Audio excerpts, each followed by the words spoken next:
Serena hotel کے پاس موجود ہوں جہاں ہزاروں کی تعداد میں عوام جو ہے وہ امن دھرنا دے کر موجود ہے۔ الرحمن الرحیم، یہ کراچی میں ہمارے لوگ احتجاج کر رہے تھے، لیکن وہاں پر امریکن قصل خانے سے ان پر فائرنگ کی گئی ہے اور ان کو سیدھی گولیاں مار کے شہید کیا گیا ہے اور بہت سے لوگ زخمی ہیں۔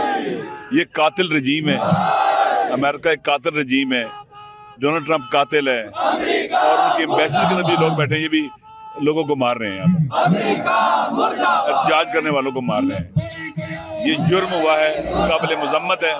ہمارا یہی مطالبہ ہے کہ امریکہ قاتل ہے، پاکستان کے کروڑوں اہل تشیع اہل سنت ان کا مطالبہ یہ ہے کہ امریکہ کے ساتھ تعلقات، لیکن وہاں پر امریکن قصل خانے سے ان پر فائرنگ کی گئی ہے اور ان کو سیدھی گولیاں مار کے شہید کیا گیا ہے اور بہت سے لوگ زخمی ہیں۔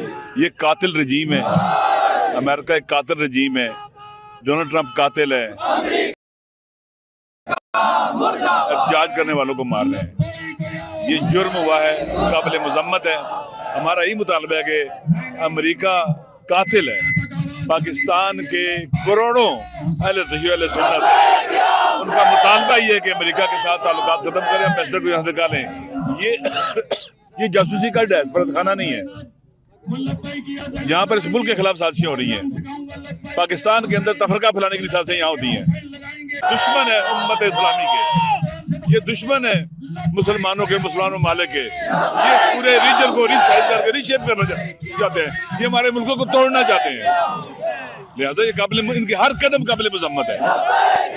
آیت اللہ سید علی خامنائی کی شہادت ہو گئی ہے اور پوری دنیا میں احتجاج جاری ہے۔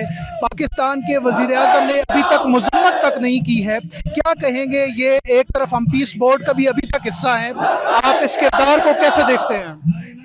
دیکھیں، ہماری حکومت کا جو بیان آیا ہے کہ امریکہ کا اور اسرائیل کا نام لے کے مذمت نہیں کی انہوں نے، یہ بیان ہی آیا ہے، یہ خود قابل مذمت ہے۔ یعنی آپ اتنے غلام ہو گئے ہیں، اتنے آپ بکے ہوئے ہیں، اتنے چھوٹے رکیر ہو گئے ہیں کہ ظالم کو ظالم نہیں کہہ سکتے۔ قرآن نے کہا ظالم کو ظالم کو۔